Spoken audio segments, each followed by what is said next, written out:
is replete with conspiracy theories. Whenever any event happens, alternate theories as to the truth of the event begin appearing even as the event is still happening. Is this a method of divulging the truth, or just imagination running wild? If just one of the theories you hear in this program is true, then one must consider the ramifications of the validity of all of them. Napoleon said, "History is a set of lies agreed upon." Is our history all lies? Can the truth be told? Perhaps only you can determine what is truth and what is illusion.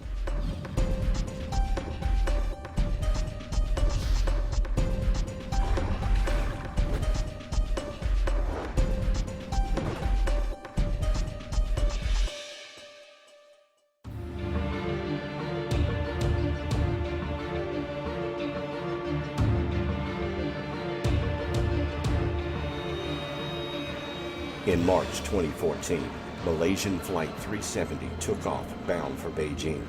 After less than an hour in flight, the plane suddenly turned back and all communication from the airplane, including flight transponders, ceased to operate.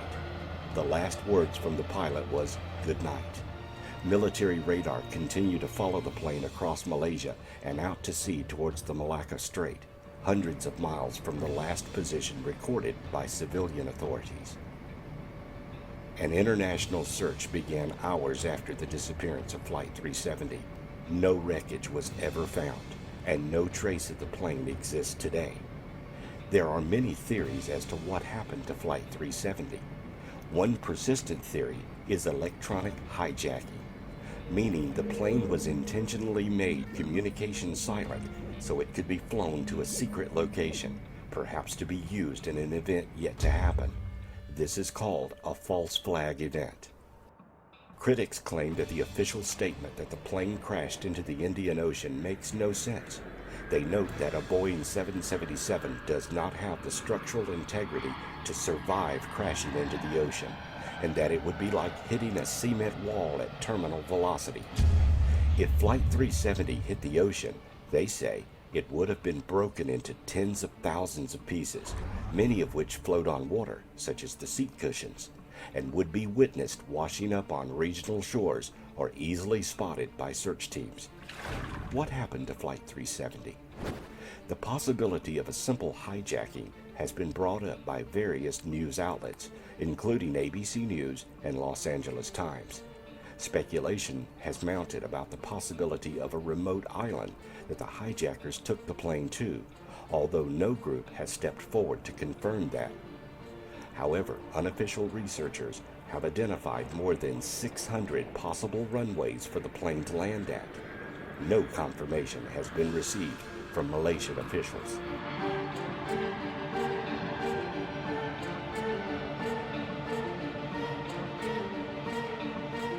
Some speculate that aliens could have taken the plane and its passengers, or a new Bermuda Triangle engulfed the aircraft. However, the most logical explanation is that the plane is sitting in a hangar somewhere, waiting to be used in an attack, much like the destruction of the Twin Towers on 9/11. Most conspiracy theorists agree we have not seen the last of Flight 370.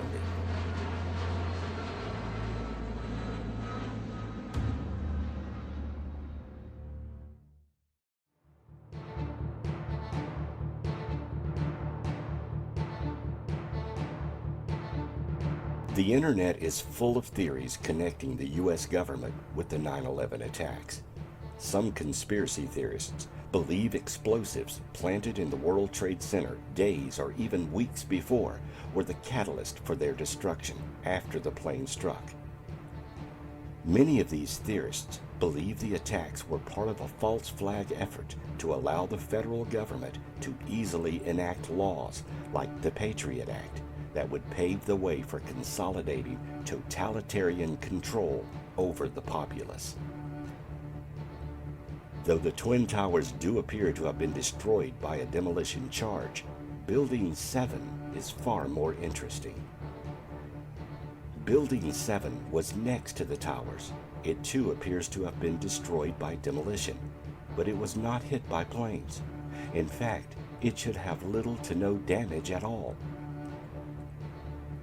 Building 7 housed field offices of the SEC, FBI, CIA, NSA, among others. It contained tons of information on corporate fraud that could, collectively, have constituted major crimes that would have put many individuals away for a few hundred years. Building 7 also housed several intelligence and law enforcement agencies and the New York City office of Emergency Management's Emergency Operations Center. If you want to get rid of any evidence of conspiracy, Building 7 would be a crucial target for destruction. If fire caused Building 7 to collapse, it would be the first ever fire-induced collapse of a steel-frame high-rise. Building 7's collapse was not mentioned in the 9/11 Commission report. It took the federal government 7 years to conduct an investigation and issue a report for Building 7. In addition, 1,700 architects and engineers have signed a petition calling for a new investigation into the destruction of Building 7, specifying that it should include a full inquiry into the possible use of explosives.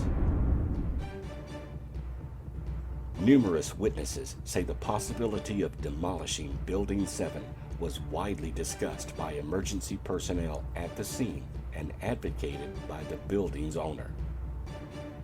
Why was it so important that this building be destroyed during the 9/11 event?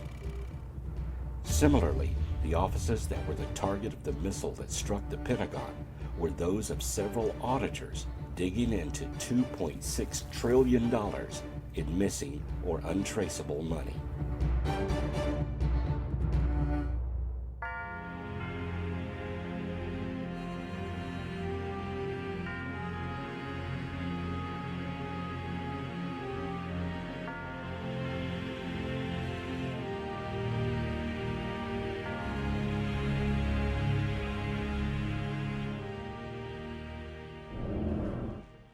In addition to the Twin Towers and Building 7, the World Trade Center complex included Buildings 3, 4, 5, and 6. Compared to Building 7, all of these buildings were severely damaged, first by falling rubble from the Twin Towers, and then by fires that burned for hours. Although these buildings were in critical condition, none of them collapsed. Was 9/11 a false flag event intended to hide a litany of corruption and criminal activity of the government? Was it intended to generate enough fear in which the government could set into motion the erosion of our civil liberties and create a police state?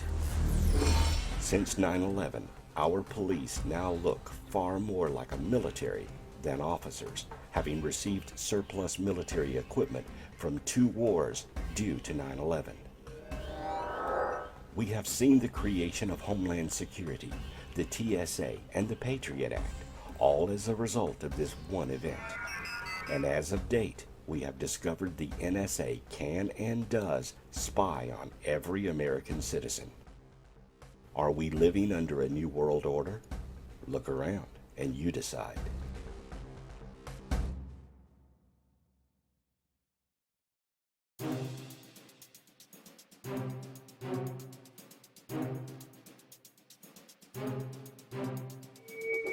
Project MK Ultra, sometimes referred to as the CIA's Mind Control Program, is the code name of a U.S. government human research operation experimenting in the behavioral engineering of humans.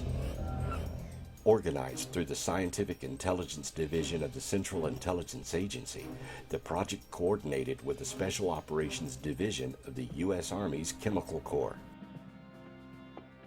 The program began in the early 1950s, was officially sanctioned in 1953, was reduced in scope in 1964, and further curtailed in 1967.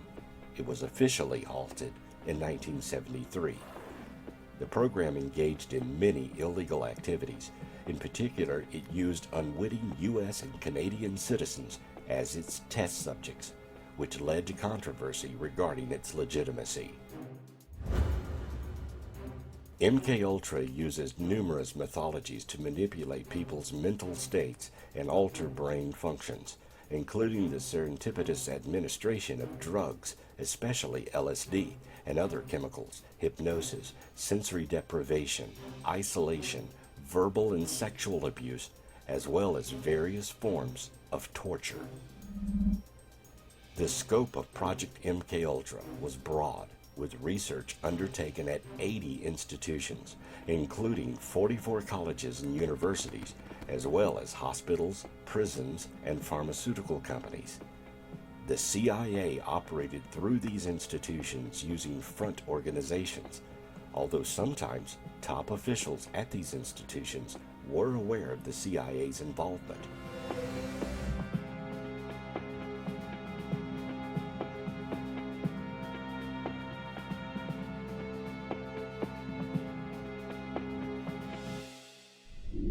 The program consisted of some 149 sub-projects, with the agency contracted out to various universities, research foundations, and similar institutions.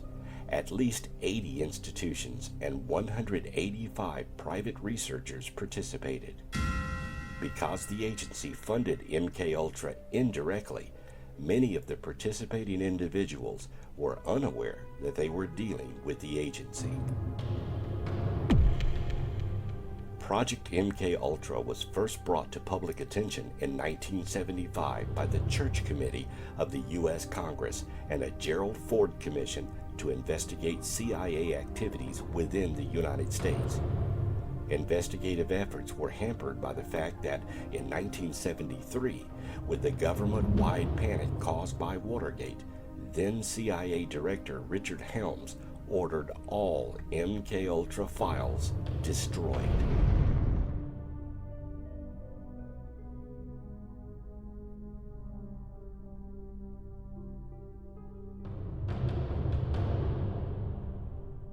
The Church Committee and Rockefeller Commission investigations relied on the sworn testimony of direct participants and on the relatively small number of documents that survived Helms' destruction order.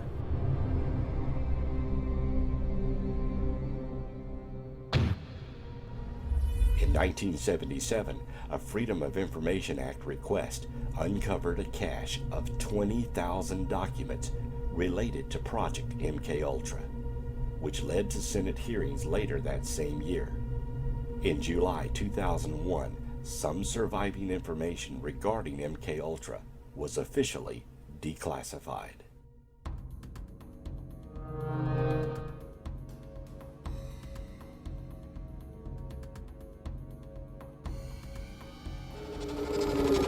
The CIA poured millions of dollars into studies examining methods of influencing and controlling the mind, and of enhancing their ability to extract information from resistant subjects during interrogation. Some historians have asserted that creating a Manchurian candidate subject through mind control techniques was a goal of MKUltra and related CIA projects. A secret memorandum granted the MKUltra's director up to 6% of the CIA's research budget in fiscal year 1953, without oversight or accounting. An estimated $10 million or more was spent. By today's standards, that would be the equivalent of $87 million, and that is only what can be proven.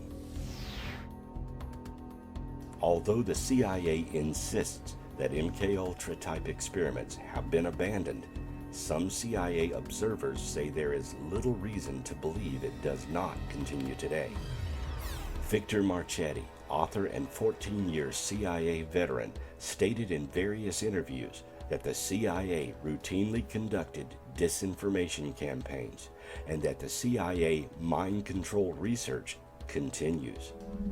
In a 1977 interview, Marchetti specifically called the CIA claim that MKUltra was abandoned a cover story.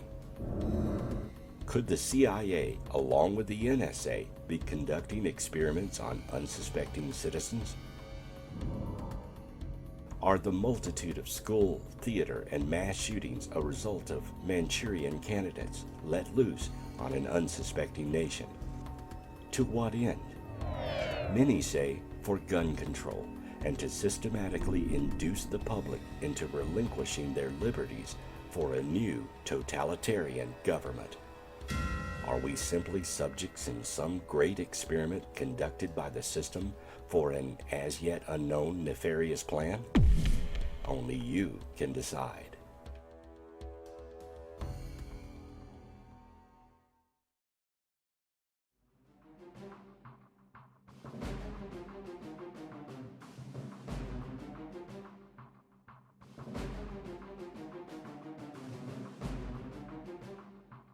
As part of MK Ultra, LSD was used as well.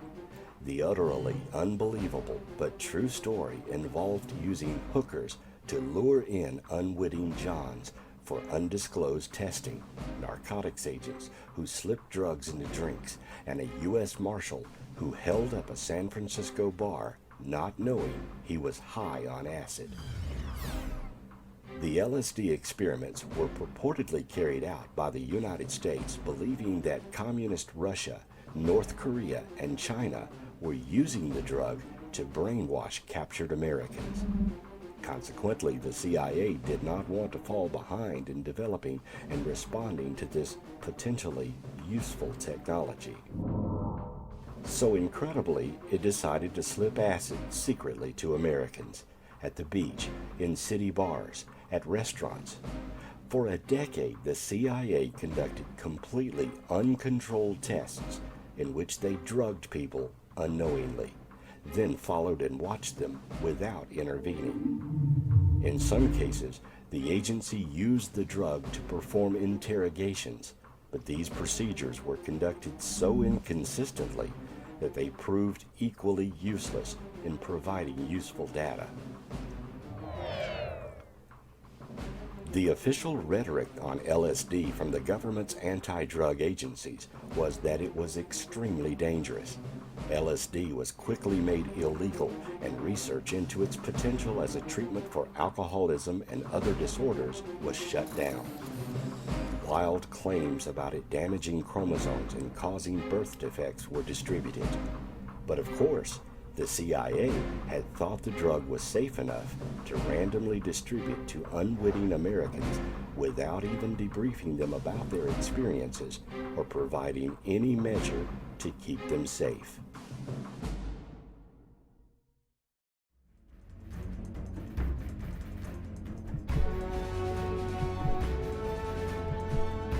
Just as one segment of the American population was starting to experiment with a drug they believed could produce peace and spiritual awakening, their government was using the same drug to try to brainwash people into compliance. The hippies mainly found unity and joy.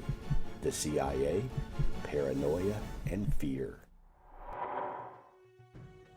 And this is not the first time the U.S. government has used drugs or disease tests on the populace.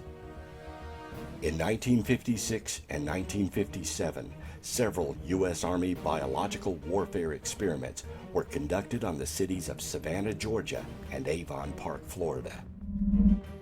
In the experiments, Army biowarfare researchers released millions of infected mosquitoes on the two towns in order to see if the insects could potentially spread yellow fever. Hundreds of residents contracted a wide array of illnesses, including fevers, respiratory problems, stillbirths, and typhoid. Army researchers pretended to be public health workers so they could photograph and perform medical tests on the victims. Several people died as a result of the experiments. In the early 2000s, artificial blood was transfused into research subjects across the United States without their consent by Northfield Labs. Later studies showed the artificial blood caused a significant increase in the risk of heart attacks and death. The Tuskegee syphilis experiment was an infamous clinical study conducted between 1932 and 1972 by the United States Public Health Service to study the natural progression of untreated syphilis in rural African American men who thought they were receiving free health care from the U.S. government. The Public Health Service started working with the Tuskegee Institute in 1932. Investigators enrolled in the study a total of 600 impoverished sharecroppers from Macon County, Alabama. 399 of those men had previously contracted syphilis before the study began, and 201 did not have the disease. The men were given free medical care, meals, and free burial insurance for participating in the study. They were never told they had syphilis, nor were they ever treated for it. According to the Center for Disease Control, the men were told they were being treated for bad blood, a local term for various illnesses that include syphilis, anemia, and fatigue. In 1987, the United States Supreme Court ruled in United States v. Stanley that a U.S. serviceman who was given LSD without his consent as part of the military experiments could not sue the U.S. Army for damages. What recourse do we have as citizens of the United States when even our highest courts are powerless to protect us?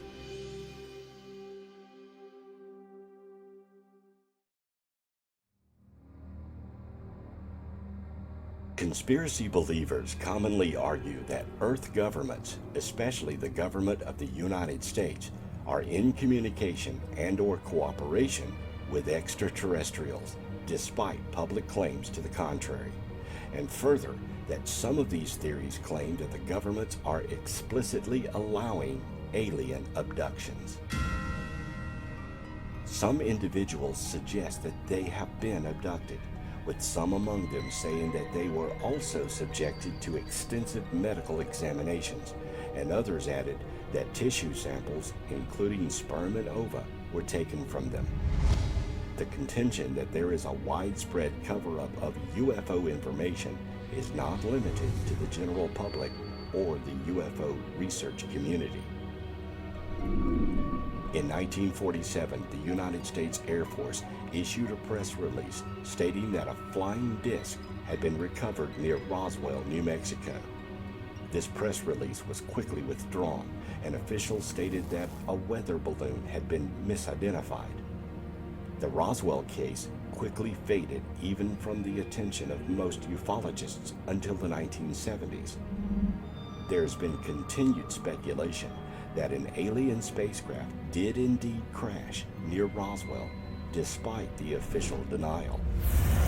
For example, retired Brigadier General Arthur E. Exon, former commanding officer of Wright-Patterson Air Force Base, told researchers Kevin D. Randall and Donald R. Smith that a spacecraft had crashed, alien bodies were recovered, and the event was covered up by the United States government.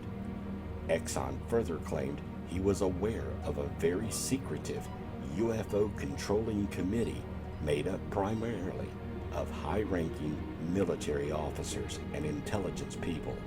His nickname for this group was the Unholy 13. The so-called Majestic 12 documents surfaced in 1982, suggesting that there was a secret high-level United States government interest in UFOs dating to the 1940s. There have been allegations of suppression of UFO-related evidence for many decades. There are also conspiracy theories which claim that physical evidence might have been removed and/or destroyed or suppressed by some governments. According to some conspiracy theorists, during the military investigation of green fireballs in New Mexico, UFOs were photographed by a tracking camera over White Sands Proving Grounds on April 27th of 1949. They claimed that the final report in 1951 on the Green Fireball investigation claimed there was insufficient data for determining anything. Conspiracy theorists claim that documents later uncovered by Dr. Bruce Maccabee indicate that triangulation was accomplished.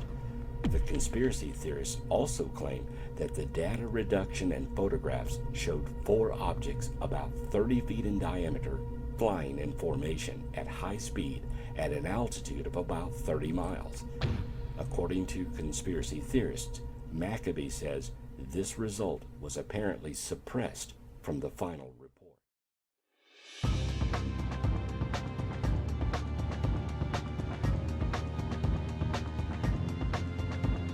According to one theory related to the assassination of President John F. Kennedy, the CIA killed Kennedy in order to prevent him from leaking information to the Soviet Union about a covert program to reverse engineer alien technology.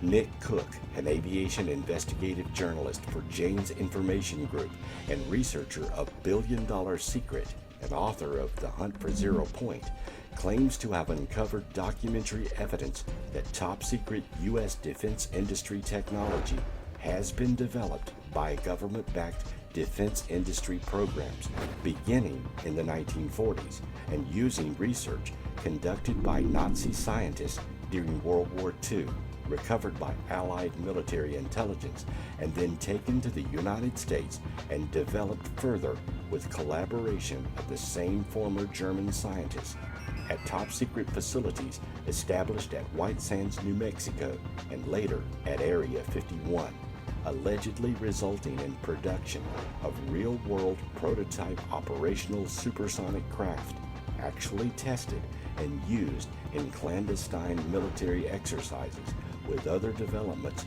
incorporated later into spy aircraft tasked with overflying hostile countries. The UFO story that evidence of alien technology is being suppressed and removed or destroyed was generated and then promoted by the CIA beginning 1947 as false lead disinformation to cover it all up for the sake of national security, particularly during the Cold War, at a time when investigations found the Soviet Union was also developing its own top-secret, high-tech UFO craft.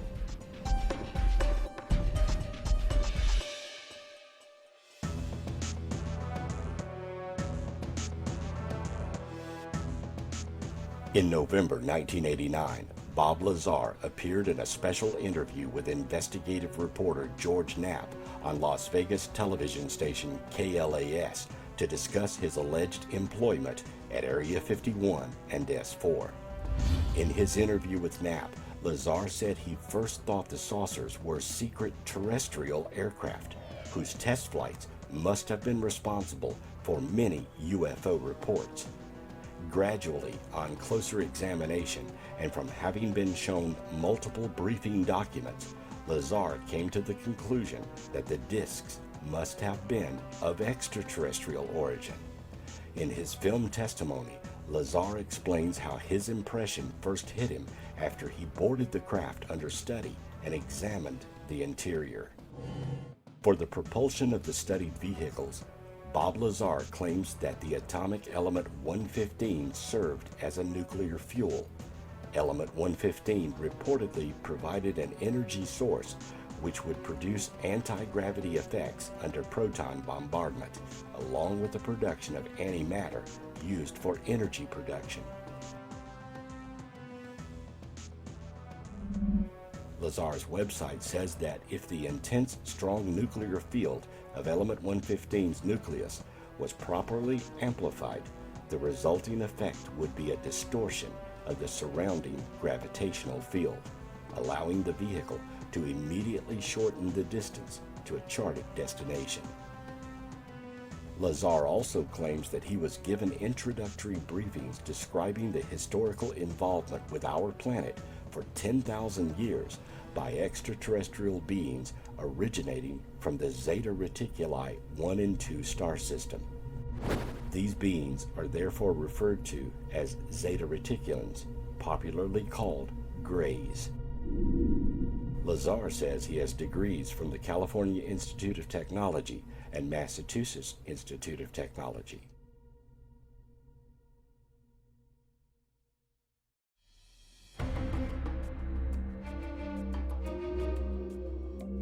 Another popular conspiracy theory is that Illuminati Freemasons secretly control many major aspects of society and government and are working to establish the New World Order, and that humanoid reptiles are behind secret societies like the Freemasons and the Illuminati. The idea of reptilians on Earth was popularized by David Icke, a conspiracy theorist who claims shape-shifting reptilian aliens control Earth by taking on human form and gaining political power to manipulate our societies. Icke has claimed on multiple occasions that many of the world leaders are or are possessed by reptilians ruling the world.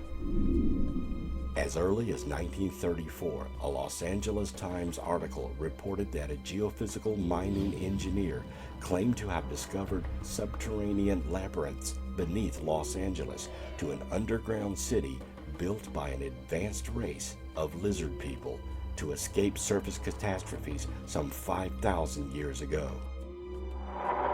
Since the late 1970s, extraterrestrials from other habitable planets or parallel dimensions, such as the Greys, and intraterrestrials from Hollow Earth, such as reptilians, have been included in the New World Order conspiracy, in more or less dominant roles, as in the theories put forward by American writers Stan Diego, Milton William Cooper, and British writer David Icke.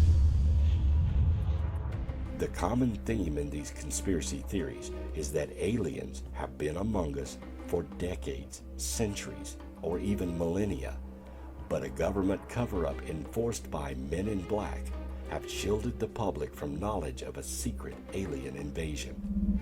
Motivated by speciesism and imperialism, these aliens have been and are secretly manipulating developments and changes in human society in order to more efficiently control and exploit human beings. In some theories, alien infiltrators have shape-shifted into human form and move freely throughout human society, even to the point of taking control of command positions in governmental, corporate, and religious institutions, and are now in the final stages of their plan to take over the world.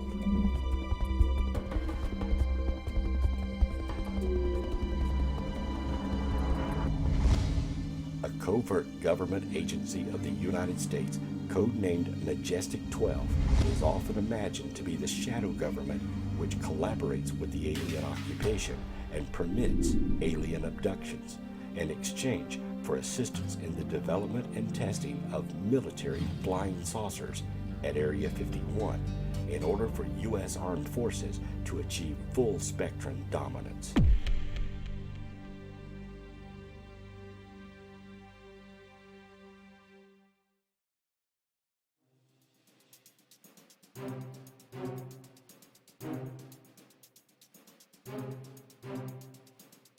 Claiming that corporations and government are planning to track every move of consumers and citizens with RFID chips as the latest step towards a 1984-like surveillance state, consumer privacy advocates such as Catherine Albright and Liz McIntyre have become Christian conspiracy theorists who believe spy chips must be resisted because they argue that modern database and communications technologies, coupled with point-of-sale data capture equipment and sophisticated ID and authentication systems, now make it possible to require a biometrically associated number or mark to make purchases. They fear that the ability to implement such a system closely resembles the number of the beast prophesied in the Book of Revelation. In January 2002, the Information Awareness Office was established by the Defense Advanced Research Projects Agency, or DARPA. to bring together several DARPA projects focused on applying information technology to counter asymmetric threats to national security. Following public criticism that the development and deployment of these technologies could potentially lead to a mass surveillance system, the IAO was defunded by the United States Congress in 2003. The second source of controversy involved IAO's original logo, which depicted the all-seeing eye of Providence atop of a pyramid looking down on the globe, accompanied by the Latin phrase Scientia est potential, which means knowledge is power. Although DARPA eventually removed the logo from its website, it left a lasting impression on privacy advocates. It also inflamed conspiracy theorists, who interpret the eye of the pyramid as the Masonic symbol of the Illuminati.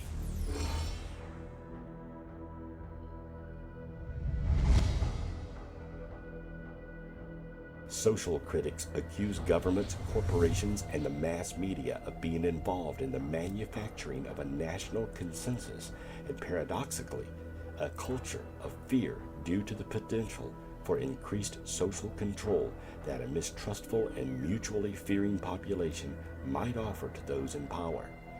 The worst fear of some conspiracy theorists, however, is that the New World Order will be implemented through the use of mind control, a broad range of tactics available to subvert an individual's control of his or her own thinking, behavior, emotions, or decisions. American right-wing populist conspiracy theorists, especially those who joined the militia movement in the United States, speculate that the New World Order will be implemented through a dramatic coup d'etat by a secret team using black helicopters in the U.S. and other nation states to bring about a totalitarian world government controlled by the United Nations and enforced by troops of foreign UN peacekeepers. These conspiracy theorists, who are all strong believers in a right to keep and bear arms, are extremely fearful that the passing of any gun control legislation will be later followed by the abolishment of personal gun ownership and a campaign of gun confiscation, and that the refugee camps of emergency management agencies such as FEMA will be used for the internment of suspected subversives, making little effort to distinguish true threats to the New World Order from pacifist dissidents. One need only to view American media to see that many of the New World Order plans are already in place. It's only a matter of time for all of the controls to be in place.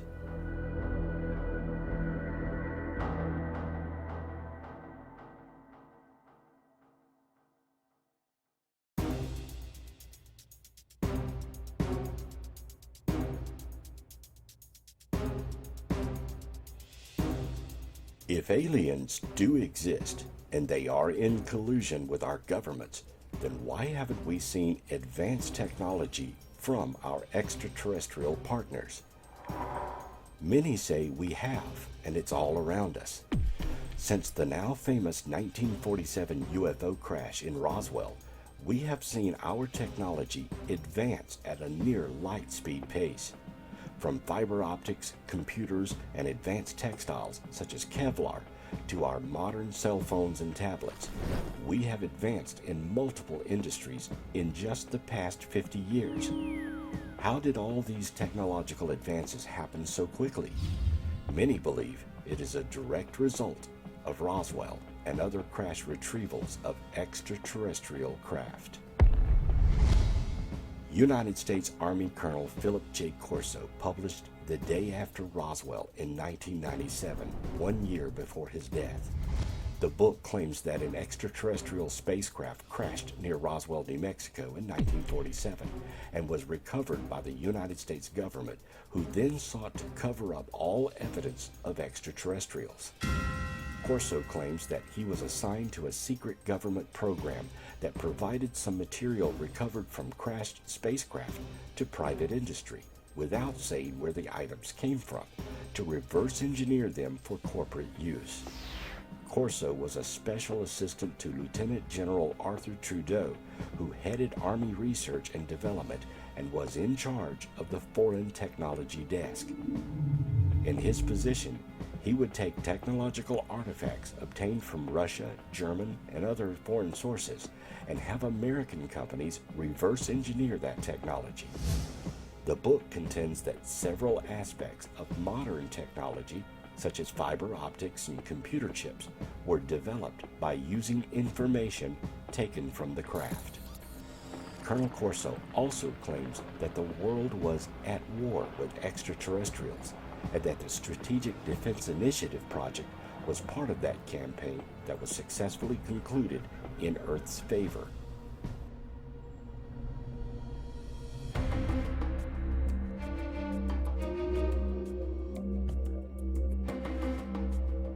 Corso says a covert government group was assembled under the leadership of the first director of the Central Intelligence Agency, Admiral Roscoe H. Hillenkotter, a member of the Majestic 12 group. Among its tasks was to collect all information on off-planet technology as the U.S. government simultaneously discounted the existence of flying saucers in the eyes of the public.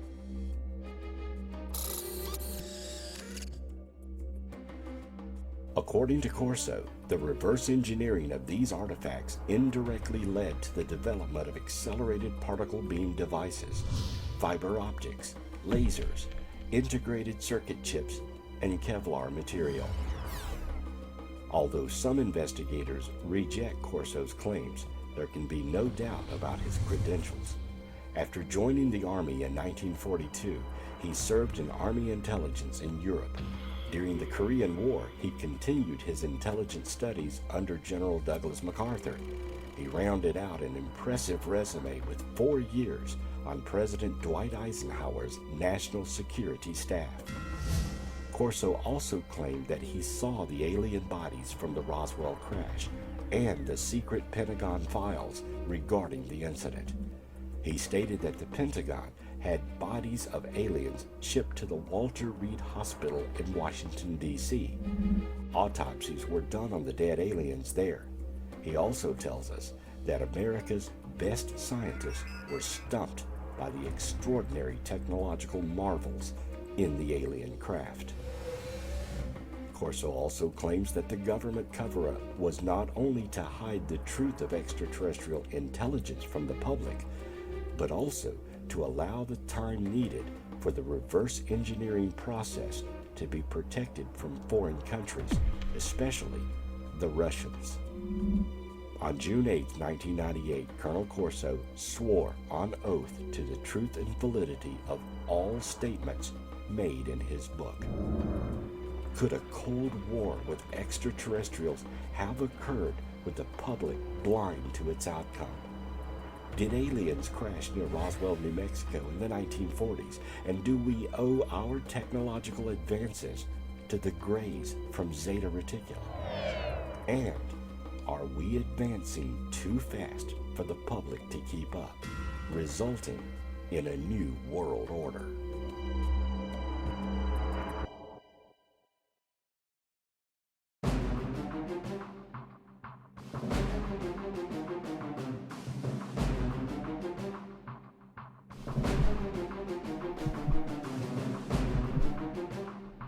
Subjecting American individuals to disease and drugs is one thing, but when entire cities, towns, and states are bombarded with chemicals from the air, it is yet another. For decades, citizens have become aware of unusual chemical trails in the sky emitted from aircraft. According to the chemical conspiracy theory, long-lasting trails left in the sky by high-flying aircraft are chemical or biological agents deliberately sprayed for sinister purposes, undisclosed to the general public. Believers in the theory argue that normal contrails dissipate relatively quickly, and contrails that do not dissipate must contain additional substances. These arguments have been dismissed by the scientific community. They contend such trails are simply normal water-based condensation trails, which are routinely left by high-flying aircraft, under certain atmospheric conditions. Believers in the conspiracy theory speculate that the purpose of the claimed chemical release may be for solar radiation management, psychological manipulation, human population control, weather modification, or biological or chemical warfare, and that the trails are causing respiratory illness and other health problems. Official statements on the non-existence of chemtrails have not discouraged the conspiracy theorists. Various versions of the chemical conspiracy theory have propagated via the internet and radio programs. There are websites dedicated to the conspiracy theory, and it is particularly favored by right-wing groups since it fits well with deep suspicion of government.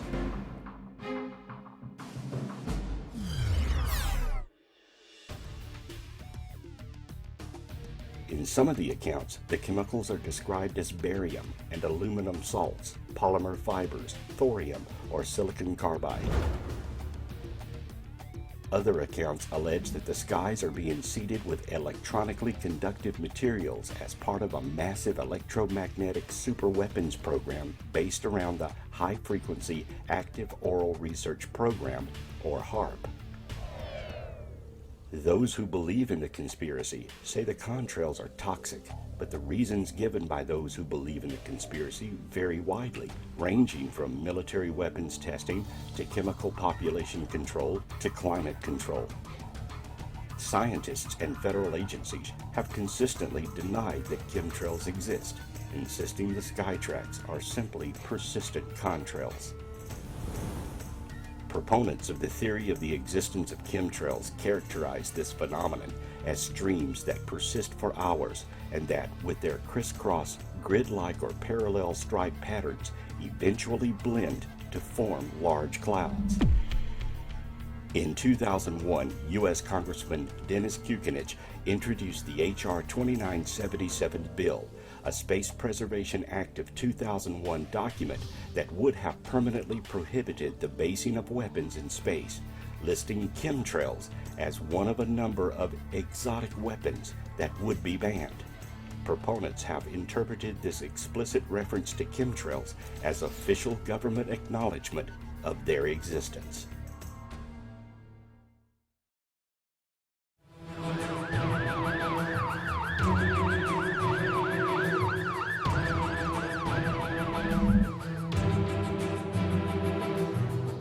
In 2014, the entire world was gripped with fear as an Ebola pandemic spread from Africa.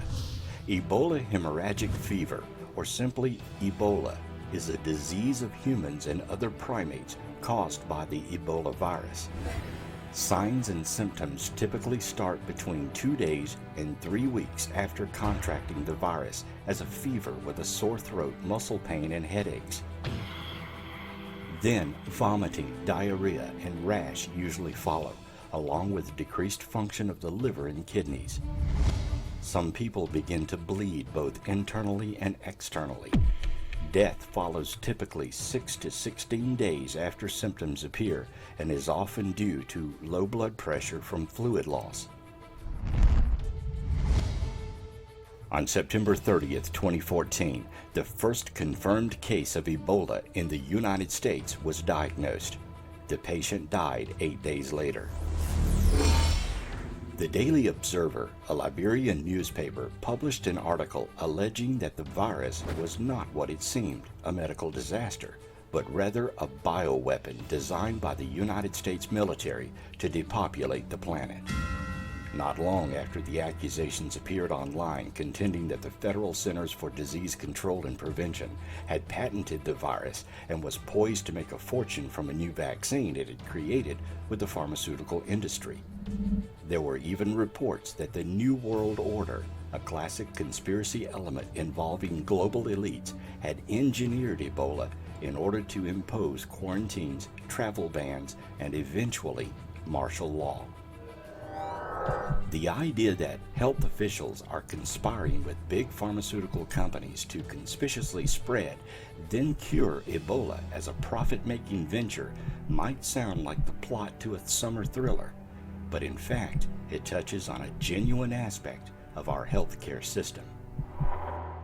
The model certainly seems to fit the allegation that the Department of Defense created Ebola in a military lab to loose on the world as a Malthusian device to reduce the population.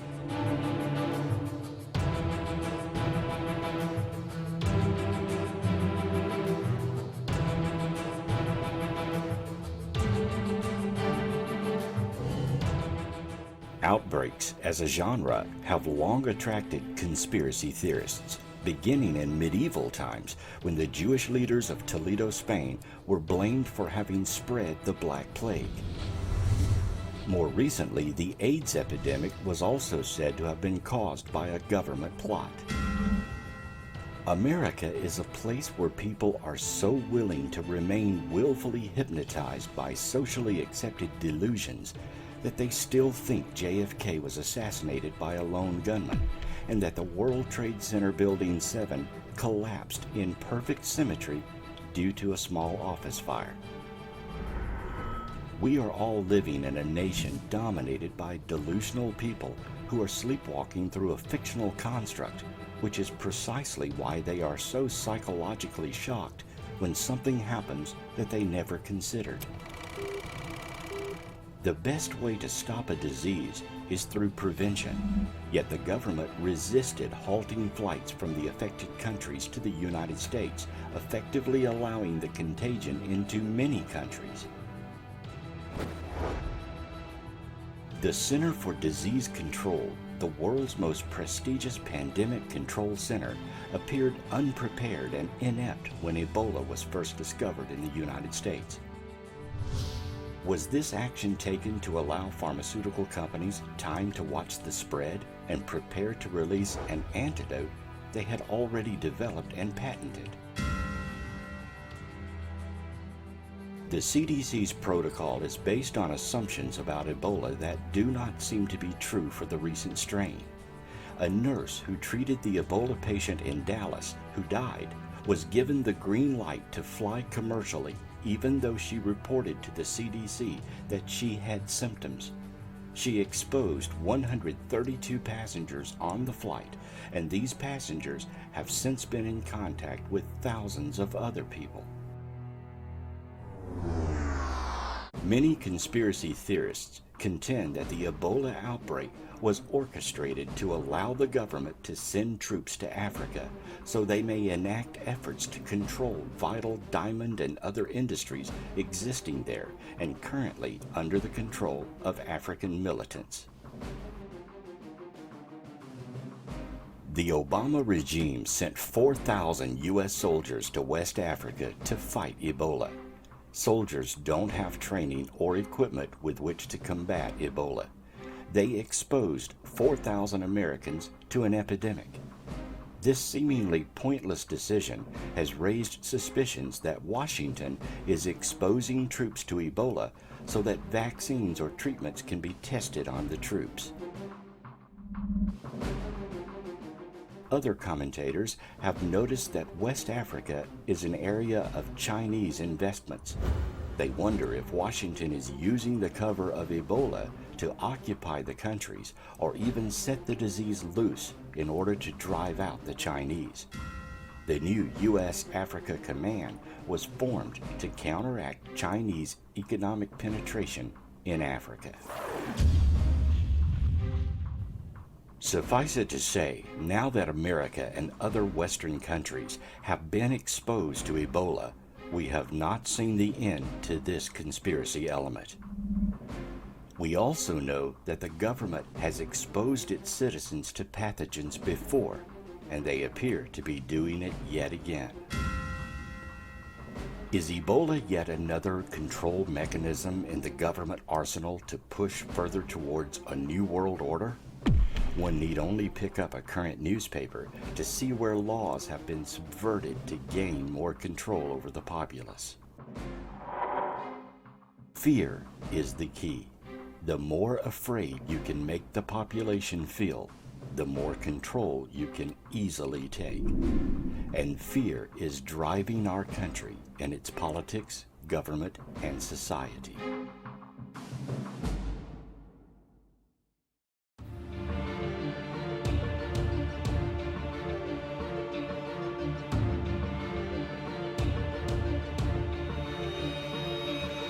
The word conspiracy simply means an evil, unlawful, treacherous, or serendipitous plan formulated in secret by two or more persons. It is an action taken by some to bring about a conclusionary concurrence in action, a combination in bringing about a given result. Though we often think of conspiracy theories as odd or just overactive imaginations, we know many ideas that were once conspiracy theories have indeed come to fruition. One need only to become aware and pay attention to today's headlines to see where many of our fears are exploited so governments can wrest more control. How long do atrocities need to continue until the population begins to wake up to the realities surrounding us? It is our hope that through this program you are now fully awake, and that you, as a citizen, will do your part to circumvent further erosion of your civil liberties. After all, it's your new world order, not theirs.